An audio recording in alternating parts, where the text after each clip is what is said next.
Why is this like a blue? Huh? No. This whole time, I've had this lamp for about 2 years, yeah? And I've only just realized I can change the different shades of color on this remote control if I press it more than once. 2 years I've had this lamp. Amazing. Perfect.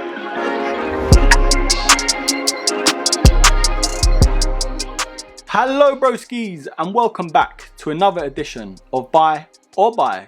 And if you're new here, I'm Erkin and this is the life of a broski, where of course I bring you sneakers, a lifestyle, a more waffle than Captain Birdseye. So broskis, on today's episode I have another classic Air Max 2 review, and it's been out a while now, but it's also one of the maddest colorways. So broskis, without further ado, on today's episode I am reviewing the Nike Air Max 95 Aurora Green.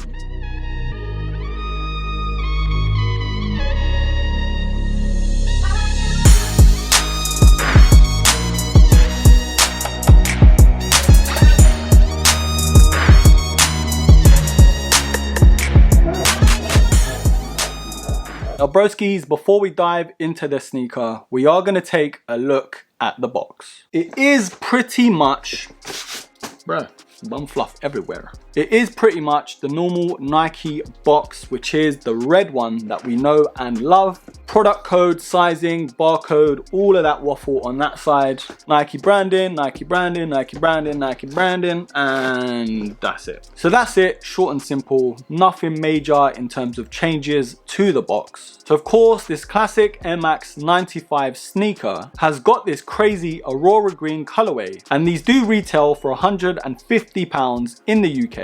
And if you are interested in getting a pair, I will leave some affiliate links down below so you can check out the latest prices. Now when I first saw this colorway, I didn't really think much of it. For me, in my opinion, it's pretty hard to beat either the OG colorway or even the Essential Pack. And I really do like that dark smoke grey colorway that I did review. But I had to take a closer look at this sneaker, and looking at all the little details, I was actually impressed. But going around this sneaker, what separates this sneaker from most other Air Max 95s, normally on an Air Max 95 you would see all these different layers to the upper in either a different color or a different texture. But this sneaker is covered in that see-through TPU sheet, which exposes that nylon underlay. Now going to the toe guard and the toe box, there is that black leather panel. And going to the laces, there is that classic Air Max 95 setup. And this being inspired by the human anatomy, the lace holes were inspired by the ribs. Again, we have that nylon tongue on the outer, and on the inside of this sneaker is that fleece material. Of course, we have the Air Max branding to the top in that black, grey and Aurora Green. Now going to the back on this heel counter, there is the Nike Air branding in Aurora Green on top of that synthetic leather panel. And of course, on the lateral side is that mini Nike swoosh. Now going to the midsole, it is your average Air Max 95 with the separated air unit, and in contrast to the black, the air unit is in that Aurora Green. Now one little detail that I really did like, on the largest air unit at the back,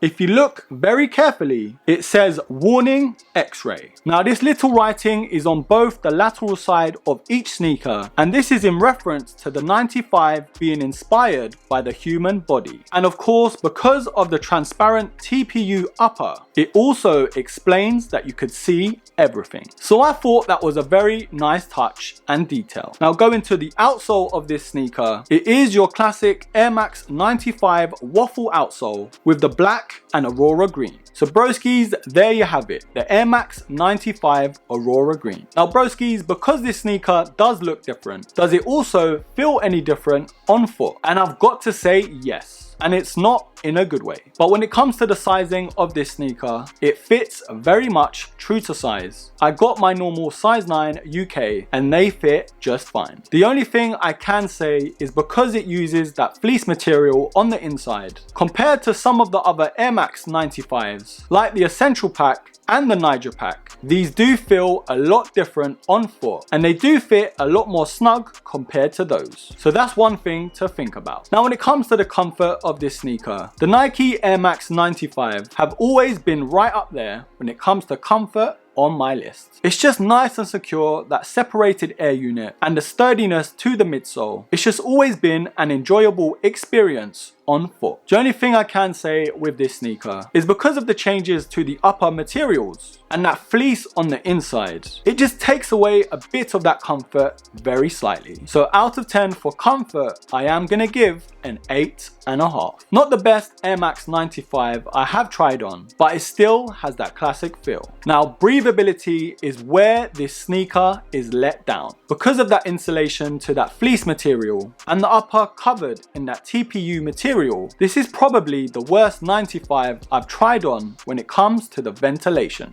Out of 10, I am gonna give a very average 6. But broskies, we have come to the part of the video where I decide if this sneaker is a buy or a buy. Now to all the thousands of Air Max 95s out there, for me, in my opinion, it has to do something very different and not trying too hard to separate itself. Like I've mentioned, the best ones that I have tried on is either the Essential pack and of most recent, the Niger pack. The feel on foot is very much an Air Max 95 and it's just a lot lighter on foot compared to this. So broskies, I'm gonna have to give this Aurora Green a buy. I do like the idea behind it, the whole see-through vibe to it, that subtle warning X-ray writing on the inside of the air bubble. But I just feel the feeling on foot and the lack of breathability has really let this sneaker down. But broskies, let me know what you think. Are you a fan of this Aurora Green colorway? Have you already got a pair? Or are the 95s not for you? Leave all your comments down below and of course I will be pinning the best one. Anyways broskies, that's enough from me. I do hope you liked this video and as always don't forget to subscribe, like, comment, share and of course until the next episode, take care.